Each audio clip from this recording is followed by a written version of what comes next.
Mary and I decided to build a house for ourselves in the Philippines. There was a typhoon that destroyed her home, and over the past year, all my paychecks that were coming in were going straight to building. Whoa. Okay, so you're telling me you've been sending money all the way to the Philippines to build your house with Mary, and you haven't even been to the Philippines yet, and nor have you even experienced living with Mary yet, but you've already been spending money to buy a home that you're building. Okay. It was close to like $50,000-$60,000. I just barely scratched by, so I got $250 in my bank account. So you're going to the Philippines with 200 and what have I just did? The term was, what did I just do? But anyway, you're going to the Philippines with just pretty much about $200. So basically going there with no money. Usually people will actually go somewhere first, see if they like it there, see if things are working with someone before they start just giving money away to buy home. But hey, this is 90-Day Fiancé. Nobody has a brain cell. So what happens when you go there? But he's been talking about how, but then again though, he has been saying a lot of the time that, well, when I go there, it's going to be a whole lot better for our relationship because we're going to be with each other all the time anyway. So we don't have to worry about the phones and all that kind of stuff. Because we'll be able to spy on each other at any given time because we're never going to leave each other's side. Yeah. This storyline between him and Mary is absolutely ridiculous. It is sickening, it is disturbing, it is annoying, it is draining. You name it, it's that. Anything negative, it's that. And now we got rumors out here. Well, not even rumors, pretty much confirmation that these two do actually end up getting married and all them kind of things. How that happened, I don't know. But hey, let's continue.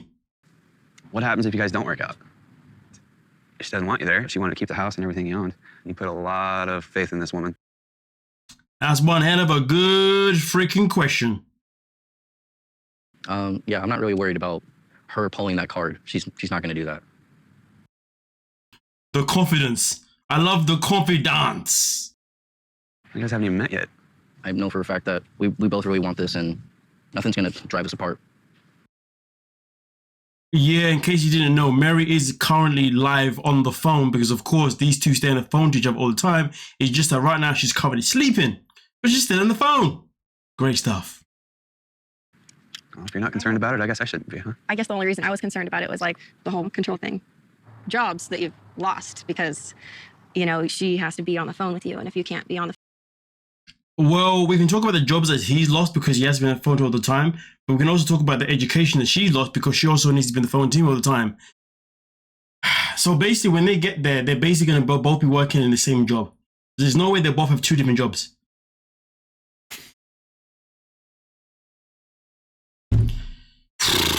This is unfreaking bearable. Driver, a deli clerk, but I've lost about 3 or 4 of them because of my relationship with Mary and the fact that I have to have my phone with me all the time. At this point in time, I won't have any money when I Listen, our money isn't even an issue. I want to know where your brain cells are at. Where the hell are those brain cells? get to the Philippines, and I'm just kind of rolling with the punches and hoping that it works out. Sometimes I feel like he wants us to feel sorry for him.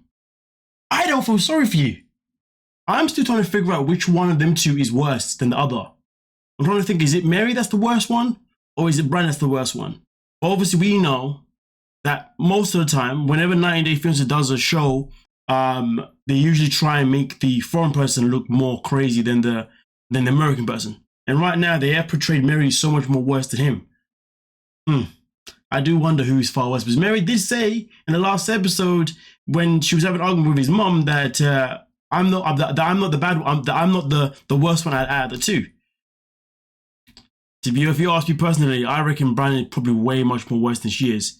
But either way though, does it make it right? Nope. Does it make it right? Does it really matter who's worse than who? Nope, because they both continue to want to tolerate each other's behavior. Yeah. My life, I've had people tell me what to do because I was too inconfident in myself to be able to make my own choice. But this is me making a choice for myself.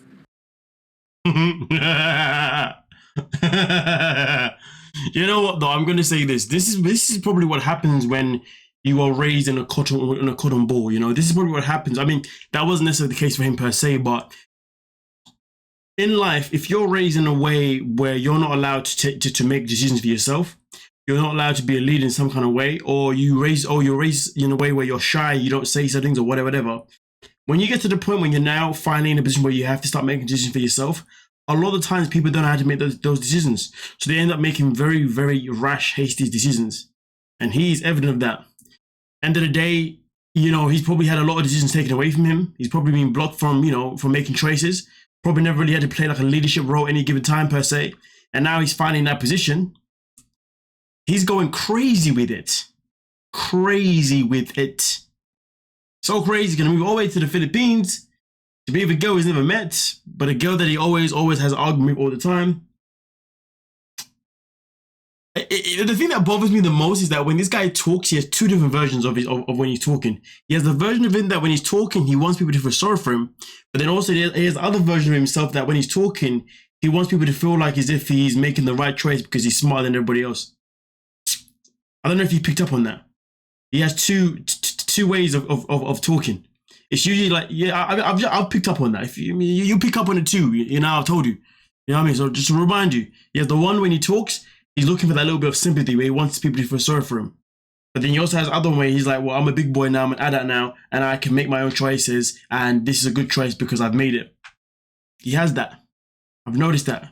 Cheeky little complex. But hey, let's get into the rest of the madness. I was sitting next to a girl, and Mary was overthinking, so I got switched to an empty seat. Yeah. You see, that's him when he talks. He's showing that energy of, yeah, well, I got switched to another seat because Mary was insecure. So there's no one next to me now. Yeah. That's him throwing Mary under the bus and saying, hey guys, feel sorry for me that I'm with someone like this. This guy's a clown.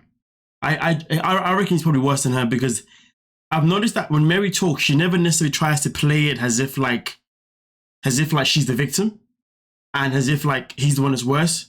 She just talks. She just says it as it is. With him now, whenever he talks sometimes, it's like he's trying to throw her under the bus and trying to blame her for everything that goes wrong in their relationship. You got to pay attention to these little details. Come on now.